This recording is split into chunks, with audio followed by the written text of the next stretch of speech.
Hello folks, Jim and Marissa here from Olus Education with a quick video to show you how to get started on the Olus platform. Whether this is your first year using the platform or whether you've been with us before but you just need a quick refresher, we're going to cover all the basics you need to get started at the start of the year here. So I've logged into my sample account here, and as you can see I've landed into a class where I have no courses assigned yet. So first thing is, mechanically, how do we actually assign a course? Well, it's very simple. Once we're in this page, we just click on the drop down. So let's say I might want to choose the Canva option, and there's some information here about is this course right for you and the registration requirements, which you can read through, and then I can choose this course. Now this course is going to be assigned to all of the students that are in the class that I am the teacher of. If you are the teacher in more than one class, you can change those classes here. This particular demo account is just teacher in one class, but do remember, if you're teaching more than one class, make sure you're in the right class before you choose the course. So to get back to my default area now, I'm going to the student courses here, and this is basically the view that students will now have now that you've assigned the Canva course. This is the view that they'll have when they log in.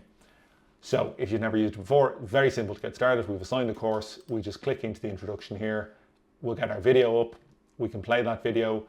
A couple of different ways to go about this. You can play it on the board at the front of the room, and that's often the best way to start. So you're all moving through it together. You can get a bit of a feel for it. The students can get a bit of a feel for it. And you can just get used to it working together in that way. You also have access to the document view here. So if you click here, you get a slideshow version of the lesson as well. You can then just move through that with the next step. And if you kind of bounce backwards and forwards, where you are in the video will sync with where you are in the document. As you get more comfortable, you can let students work away at their own pace. And this, the only thing I would say is just be careful that they're actually doing the assignments that are given. There is a little quiz at the end, but they can probably move through that fairly quickly, even if they haven't done the assignment. So that's just one to be aware of, is if they're moving at their own pace, just a half glance at them now and then to make sure they're actually doing the assigned work and they're not just clicking next, next, next and avoiding the work. So that's how you actually assign it. Again, if I want to assign more, I can go back to student courses again and just click add or edit. And then I can add more courses either instead of Canva. So let's say we choose Google Workspace, for example. I can either select it as an additional course, so I'll get the choice of the two, or I can replace the existing course. I'm going to select this as an additional course just so you can see how it works.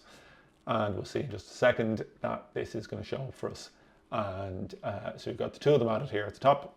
And I can go to student courses here and I'll see the two of them together, and I can choose between them. So I've got Canva and I've also got the Google Workspace intro course there as well. So that's the core of it. I would say the most important thing that we always say to schools, particularly if this is your first time using it, is just get started. Pick one of the courses and get started.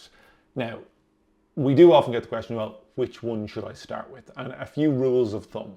So generally, starting with the device basics is a good idea. So there's three of those in the options here.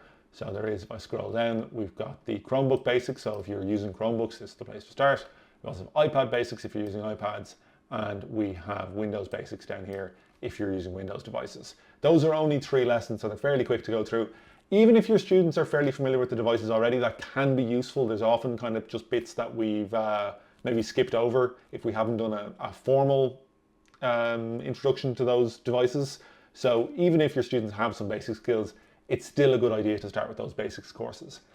After that, I would always suggest either Google Workspace or Microsoft Office. So depending on if you're a Google school or Microsoft school, choosing one of those. The reason for that is that those are such a great foundation for using technology across the curriculum. So whether it's you're writing stories in English class, or you're doing a project maybe in Google Slides for history or for geography, or whatever it might be, and there's lots of other stuff in those Google courses as well, but they're great ones to start with. The other ones that are always popular in primary schools, Book Creator. This is a primary school account I'm in at the moment. Book Creator is a great one there. Canva is another good one. We've already assigned that, of course. Canva is a really great one. If you're using Canva, it's worth signing up as a whole school. They have this great free product you can integrate it with, particularly if you're Google school, it's quite easy. You can integrate it with your Google account so that every student automatically has an account with their school Google email address, and that's well worth doing. So those would be the big ones, but look, there's a lot of stuff there, particularly for primary schools. It's a very broad curriculum. You've got a lot of sort of video stuff, for example, with the Adobe Creative Cloud and the Adobe Spark on the iPads if you have those. Hopscotch is great.